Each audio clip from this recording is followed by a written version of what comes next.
Une nouvelle recrue qui a été officialisée il y a quelques jours et qui a enfin été présentée du côté du Real Madrid ce mardi 10 juin.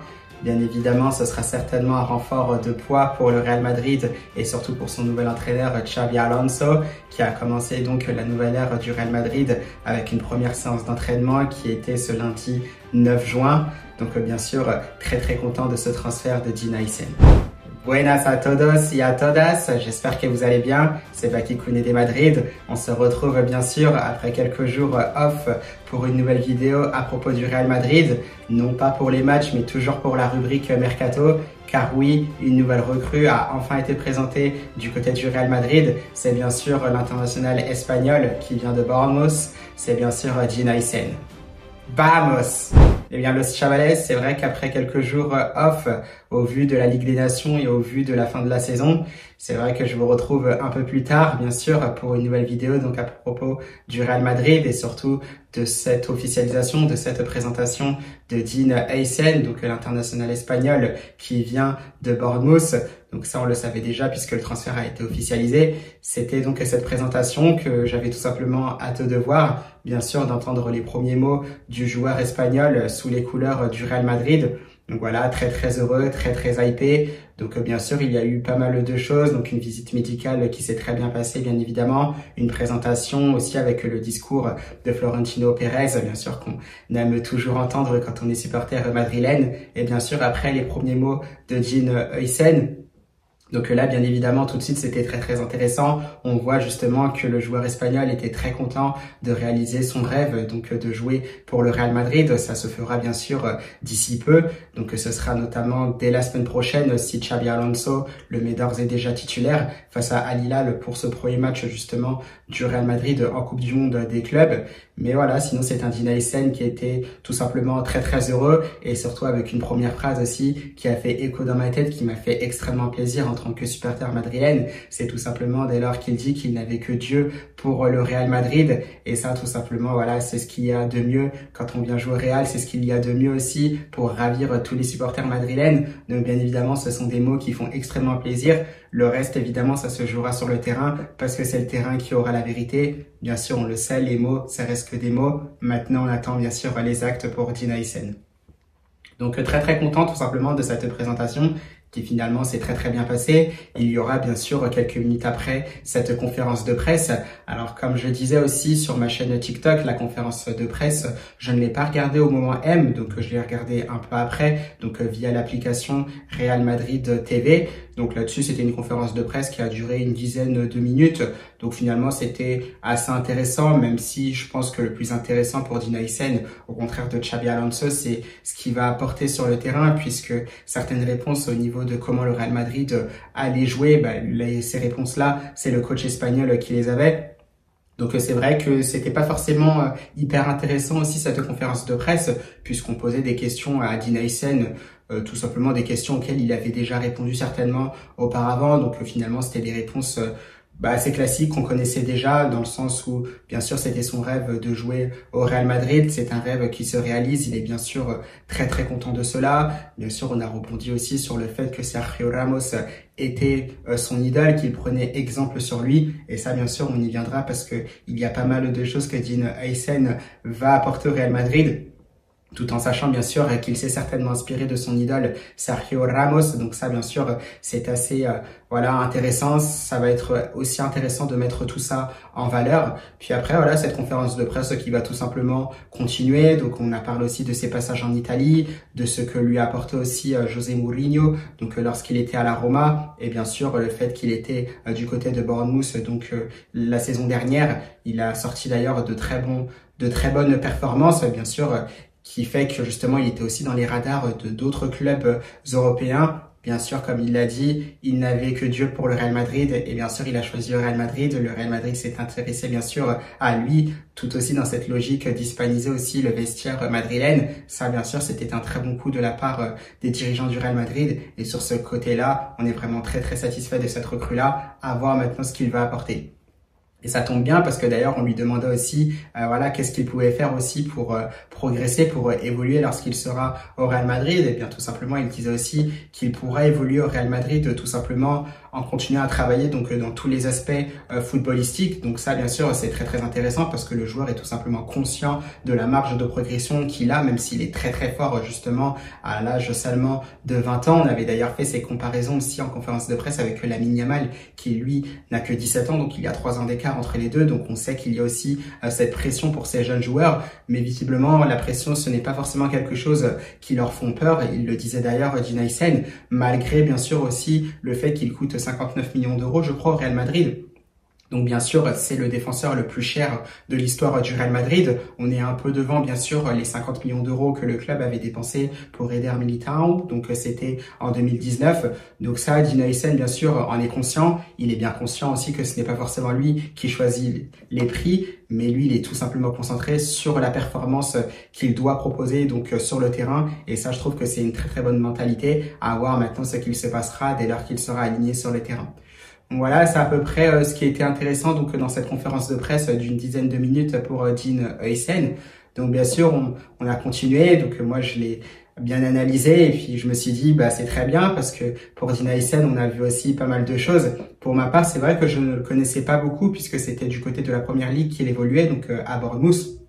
Heureusement, j'ai de la chance puisque j'ai notamment aussi un proche qui adore la Première Ligue, qui est fan de Manchester United, donc qui voit aussi les jeunes cracks, les jeunes joueurs pleins de potentiel du côté de la Première Ligue. Et il avait remarqué aussi Gina Hysén, il me disait déjà que le joueur néerlandais était un très bon joueur, que le Real Madrid pourra le recruter du fait justement qu'il était espagnol. Et justement, le Real Madrid derrière ne s'était pas trompé. Moi, je me suis permis aussi de regarder quelques vidéos, je l'ai trouvé vraiment très très intéressant.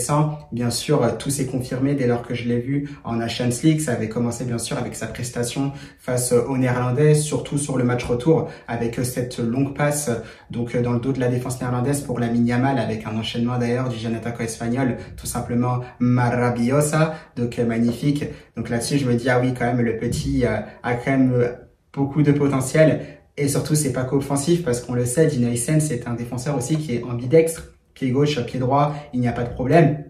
Des jeux longs aussi qui sont maîtrisés, qui peuvent arriver justement dans la course ou dans les pieds de ses partenaires. Il est capable aussi de casser des lignes avec des passes au ras du sol, capable aussi de casser des lignes avec des conduites de balles. Donc ça, là-dessus, il est capable aussi de gagner des mètres très intelligemment. Et ça, c'est très très fort parce que dans ce que cherche Xabi Alonso justement avec cette nouvelle tactique, puisqu'il va redonner vie aussi à ce Real Madrid, il va le faire changer d'aspect justement au Real Madrid. Le coach espagnol le disait tout simplement, il aura bien sûr besoin de joueurs capables d'apporter cette révolution, capables de changer les choses justement pour le Real Madrid en repartant tout simplement de derrière avec beaucoup d'élégance mais aussi avec beaucoup d'efficacité. On le sait parce que Thibaut Courtois travaillerait déjà d'ailleurs sur ses sorties de balles, donc et qui commence d'ailleurs par le gardien de but, donc on aura cette importance, le gardien sera considéré vraiment comme un joueur de champ et ça c'est très très intéressant. Bien sûr, il y aura aussi les défenseurs centraux pour trouver les milieux de terrain un peu plus haut qui eux pourront trouver les attaquants, mais ce que Gina Hysén a montré justement, c'est ce que cherche certainement Xabi Alonso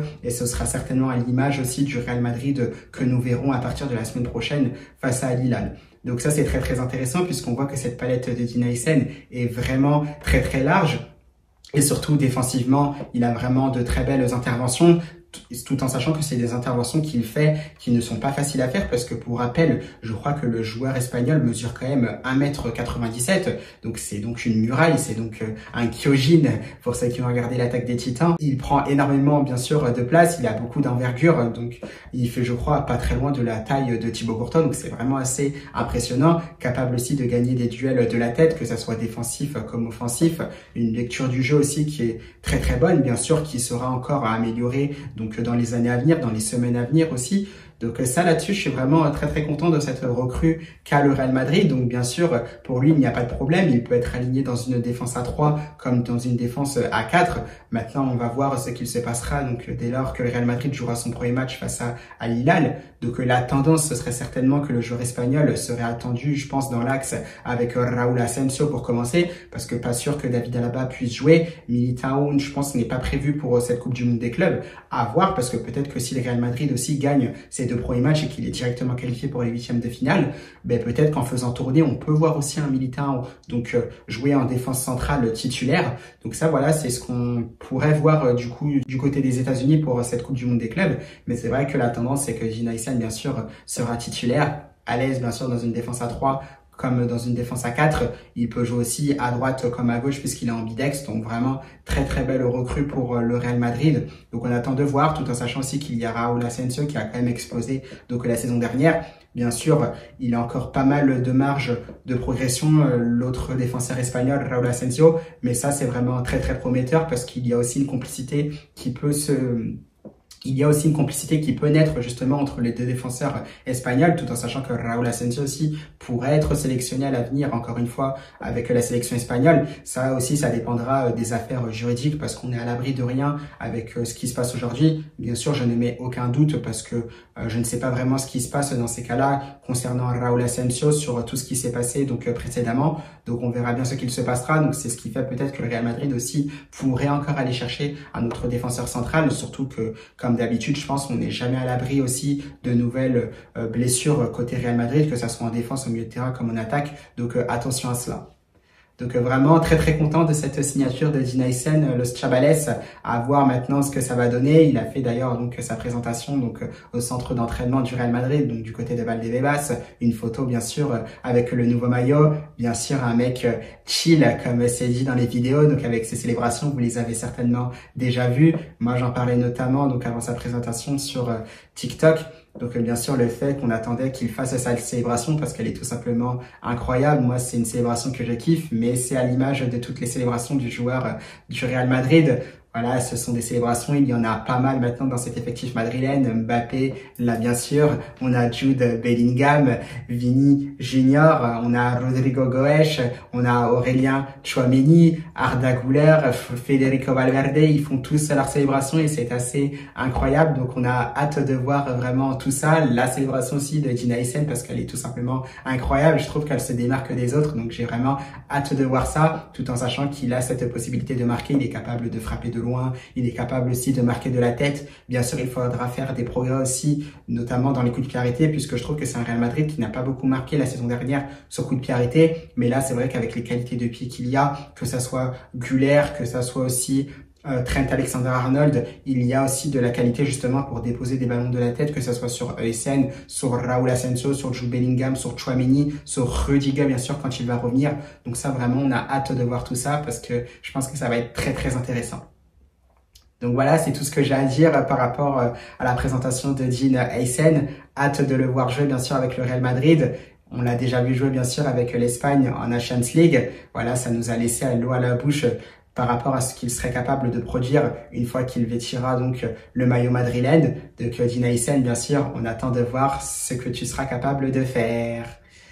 Et bien, Los Chavales, ce sera tout pour cette vidéo. J'espère qu'elle vous aura plu. On se retrouvera notamment en fin de semaine, bien sûr, pour se projeter sur la Coupe du Monde des clubs. Une Coupe du Monde des clubs, bien sûr, qui commencera déjà dès dimanche. Je ne sais plus exactement quel est le premier match. Je crois que c'est l'Inter Miami, si je ne dis pas de bêtises. Le PSG, lui, jouera en l'occurrence donc ce même dimanche à 21h. Ce sera face à l'Atlético de Madrid. Donc aussi un gros match en perspective entre deux des favoris pour la victoire finale. Donc voilà, on va suivre ça petit à petit parce que ce sont des adversaires potentiels du Real Madrid en phase à élimination directe de cette compétition. Donc à voir bien sûr ce qu'il se passera de ce côté-là. Et bien sûr, on se dira tout simplement si est-ce que cette Coupe du Monde des clubs sera enthousiasmante ou pas. Il y a des arguments pour se dire que oui, il y a d'autres arguments pour se dire que non. On y reviendra bien sûr là-dessus en fin de semaine. Et bien, Los Chavales, je vous souhaite bien sûr une belle fin de semaine. Bienvenido Dean Huijsen et surtout à la Madrid!